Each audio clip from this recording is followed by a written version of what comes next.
अरे यार, आज तो मेरा फ़ोन अभी से हैंग होने लग गया। क्या प्रॉब्लम हो रही है इसमें?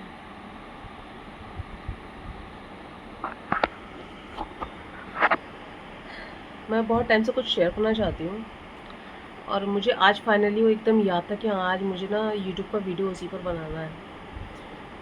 ये बात तब की है जब मैं मुंबई आई थी और मेरा एक लड़के से ना वो टाइम पर, जैसे कि गाँव की लड़कियाँ आकर फँस जाती हैं यहाँ पर लड़कों के चक्कर में, तो या दैट टाइम एक लड़के से मेरा बड़ा धुआंधार अफेयर चला था। मतलब अफेयर बोले तो वो मेरी तरफ से था कि अफेयर है, लेकिन वो कहता था नहीं, you are just my friend not girlfriend. और फिर एक दिन मेरी पहले लड़ाई होती रहती थी, फिर एक दिन मेरे से लड़ाई हुई, बहुत लड़ाई हुई, ठीक है। और उसने बस बिल्कुल हाथ खड़े कर दिए, कहता नहीं, मुझे अब तुमसे नहीं मिलना है, नहीं मिलना है तुमसे। मैंने कहा तुम मुझसे मिल लो। एक मतलब थोड़ा ज़िद आ रही, थोड़ा ईगो आ रहा था, सब कुछ चीज़ आ रही थी। और मैं भी एकदम बचकुंडी टाइप थी, वो भी बचकुंडा टाइप ही था ना। वो कह रहा था नहीं, मुझे नहीं मिलना है। मैंने कहा प्लीज़ मिलो। और बात इतनी बढ़ गई कि मतलब हो गया था, बस ब्रेकअप ही समझ लो, ब्रेकअप ही हो गया था। अब वो टाइम पे मैंने क्या किया, मुझे ना एकदम पागल जैसी हो गई मैं समझ नहीं आ रहा था मुझे, मैं क्या करूँ। बिल्कुल कुछ नहीं समझ आ रहा था मुझे, क्या करूँ मैं। फिर मैं फिर ना मैंने सोचा चलो ऑडिशन देने चली जाती हूँ। तो ऑडिशन देने गई तो वहाँ पर ना वो टाइम पर, आज से करीब 8-10 साल पहले की बात है ये, तो मैं ना तब हार्ड कॉपीज़ भी बहुत चलती थी। जैसे आजकल तो मेल पर कर देते पिक्स, लेकिन हार्ड पिक्स आज भी चलती है कि नहीं चलती मुझे नहीं पता। मैं तो अभी वो इंडस्ट्री से दूरी हो गई हूँ। लेकिन हार्ड पिक्स वो टाइम पे चलती थी और पिक्स में ही ना नंबर लिखा होता था, मॉडल का नंबर लिखा होता था। तो मेरे को कुछ भी नहीं समझ में आ रहा था कि सही क्या और गलत क्या है।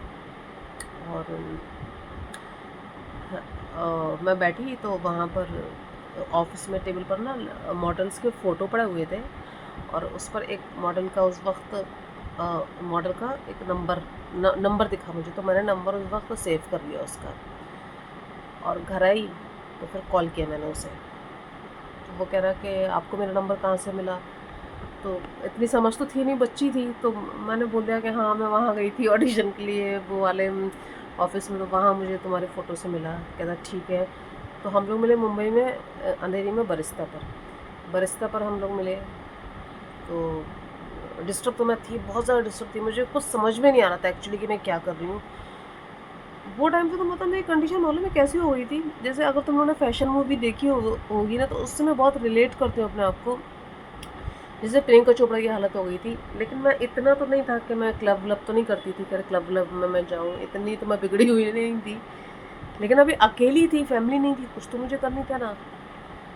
तो मतलब बस वैसी ही हालत हो रही थी, पागल जैसी हो रही थी, कुछ समझ में नहीं आ रहा था क्या क्या कर रही हूँ, क्या नहीं कर रही हूँ, कुछ भी कर रही थी। मैं उसे मिलने के लिए गई, और तो फिर उसने मुझे बोला कि हाँ मतलब ऐसे, तो कहता तुम डिस्टर्ब सी लग रही हो, कहने लगा। मैंने कहा कि हाँ थोड़ी सी। तो फिर उसने पूछा, तो मैंने उसे फिर बताया सब, मैंने उसे सब बता दिया कि मेरा ना मेरे बॉयफ्रेंड से ब्रेकअप हो गया है, और उसने मुझे छोड़ दिया है, वो मुझसे मिल ही नहीं रहा है। और मैं वहीं उसी के सामने रोने लगी, बोला भाई इतनी चूतिया लड़की अकेली बॉम्बे चली आई, तुम सोचो कि अल्लाह ने मुझे कितना कितना बचाया है बुरे लोगों से, बुरी चीज़ों से। और वो लड़का भी मालूम है इतना अच्छा था। तो कहता कि अच्छा ठीक है, हम मिलते हैं फिर। मुझसे कहने लगा अच्छा, अगर कोई गलत लड़का होता ना उस टाइम पर मुझे कहीं पे ले जाता, मेरा मिसयूज़ कर लेता, करता कि नहीं करता। और मुझे नहीं पता कि मैं क्या करती वो टाइम पर, मैं शायद होने भी देती, क्योंकि मेरे जैसी कंडीशन में थी, मुझे नहीं पता था कि मैं क्या कर रही हूँ क्या नहीं कर रही हूँ। तो कहता अच्छा ठीक है, अभी हम फिर शाम बाद में मिलते हैं हम, और अभी तो मुझे पार्टी में जाना है शाम को, उसके दोस्त की बर्थडे पार्टी थी। मैंने कहा ठीक है। फिर हम बात करके कॉफ़ी वॉफ़ी हमने पी, और वो लड़का भी इतना अच्छा था, हम लोग कॉफ़ी प्लेस पे मिले। कोई और लड़का होता ना, वो टाइम पे भी लड़के ऐसे थे 8-10 साल पहले, ऐसा कुछ नहीं, अकेले अकेले तो रहते थे, हाँ घर बुलाते थे, ये करते थे वो करते थे। मेरा बॉयफ्रेंड भी तो खुद खुद ऐसे ही कहता था चलो घर चलते हैं, घर चलते हैं, उसका भी यही रहता था, घर चलते हैं, घर चलते हैं। तो फिर वो लड़का चला चला गया, हम मैं भी अपने फ्लैट पर आ गई। ऐसे नाम था उसका, कुछ मुझे नाम याद नहीं है, पूरा नाम याद नहीं है। फिर उसके बाद उसका कोई मैसेज आया नहीं, लेकिन और फिर मैं भी घर आई, तो जब 2 दिन हुए 3 दिन हुए मैसेज नहीं आया, तो मुझे भी नहीं लगा, मुझे कुछ था ही नहीं उससे, मैं तो चली गई थी बस ऐसे ही डिप्रेशन में थी। तो फिर मुझे लेकिन बाद में यार यही लगा कि मतलब उसने बताया होगा अपने दोस्तों को, तो उसके दोस्तों ने कहा होगा कि ऐसी गलती करना भी नहीं, वो लड़की आ गई थी, वो मतलब परेशानी में आ गई थी, कल को पैचअप हो जाए उसका, वो तुझे छोड़ दे, और ज़ाहिर है उसके दोस्तों ने यही कहा होगा उससे, वो तुझे छोड़ देगी तो क्या करेगा फिर, है ना। और नहीं थे लड़के इतने भी बुरे नहीं थे उस टाइप के, लेकिन मेरा वो बॉयफ्रेंड तो बहुत ही ज़्यादा बुरा था। जितना खूबसूरत था ना वो देखने में, जितना हैंडसम, मतलब आप ये कहो कि इतना हैंडसम था वो कि लाइक बिल्कुल रणबीर कपूर। तो ये भी एक चीज़ है कि हैंडसम लोगों के चेहरों के पीछे इतने ज़्यादा कमीनापन छुपा होता है, लेकिन उतना ही कमीना था वो। और फिर मुझे बाद में पता लगा ऐसा उसने मेरे साथ नहीं, वैसा वो हर लड़की के साथ करता था। कुछ टाइम डेट करता था, फिर कहता था नहीं अब मैं उससे डेट करूँगा, अब मुझे तुम नहीं अच्छी लग रही, अब मैं उसको डेट करूँगा। वो उसके बाद ही तो फिर मैं एकदम फिर स्ट्रॉन्ग हुई बहुत। फिर मैं वापस अपना होम टाउन चली गई थी। इनफैक्ट मैं इतना प्रेशर में थी, इतना प्रेशर में थी कि मैंने जब पीजी में रहती थी, पीजी में मैंने अपना सामान भी नहीं उठाया, 2 कपड़े उठाए और मैं ट्रेन से अपने होम टाउन चली गई। होम टाउन चली गई तो फिर मेरे घर वाले आए इधर, मेरा सामान वामान लेकर गए वो लोग। तो इतनी भी हिम्मत नहीं थी कि मैं वापस मुंबई लौट सकती। फिर 1 साल तक मैं बहुत डिप्रेशन में रही। फिर डिप्रेशन अच्छा हुआ मैं घर चली गई, कुछ गलत लोगों के हाथ में पड़ जाती। वो तो मेरी किस्मत थी अच्छी कि मैं गलत लोगों के हाथ में नहीं पड़ी। वो लड़का बहुत अच्छा था। वो आज जहाँ भी हो मैं मैं ये सोचती हूँ कि वो जहाँ भी हो बहुत हैप्पी रहे, बहुत अच्छा उसने तरक्की कुछ कर ली हो, कुछ अच्छा काम कर लिया हो। बट अभी ना वो मुझे इंस्टाग्राम पे दिखता है, वो मुझे कहीं भी दिखता नहीं है। कुछ ऐसे नाम था उसका, और नाम भी नहीं मुझे याद है एक्चुअली, बट बहुत अच्छा बंदा था यार। जो भी था बड़ा प्यारा था देखने में, हैंडसम भी था।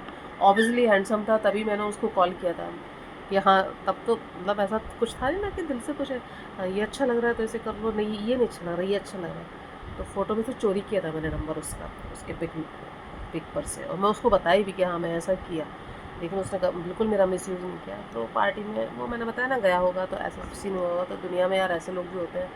आज मैं उसे इतनी ब्लेसिंग देती हूँ, वो जहाँ भी रहे बहुत खुश रहे।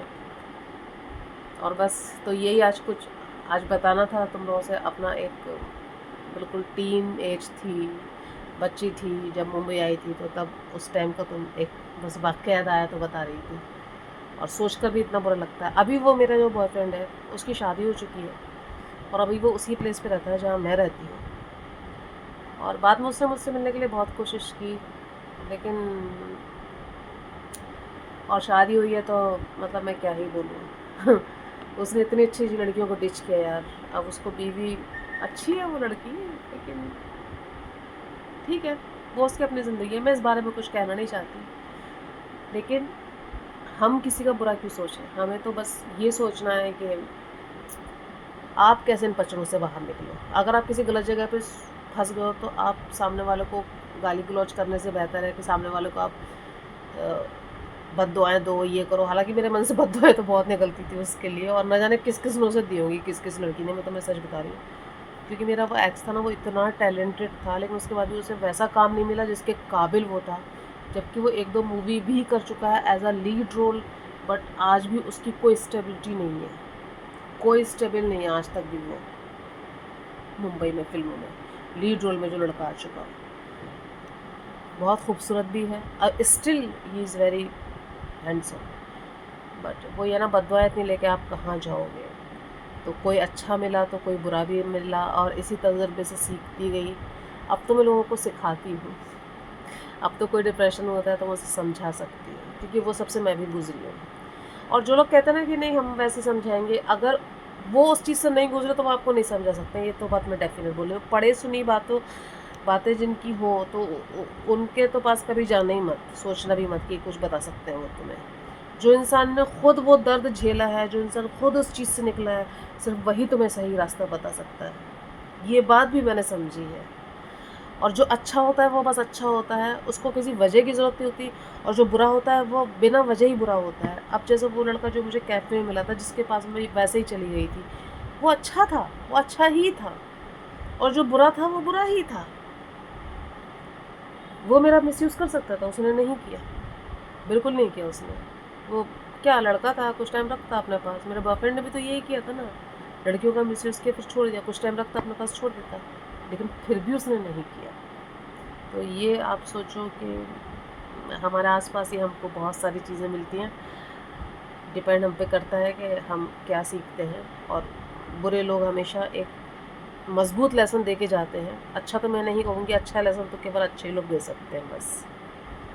Thank you so much. 10 minute हो गए। तो हाँ, इट इज़ ट्रू। हाँ, ये बिल्कुल रियल है। बहुत दिन से सोच रही थी शेयर करने के लिए, आज मेरे जहन में था कि हाँ, आज मुझे करना है, तो मैंने किया।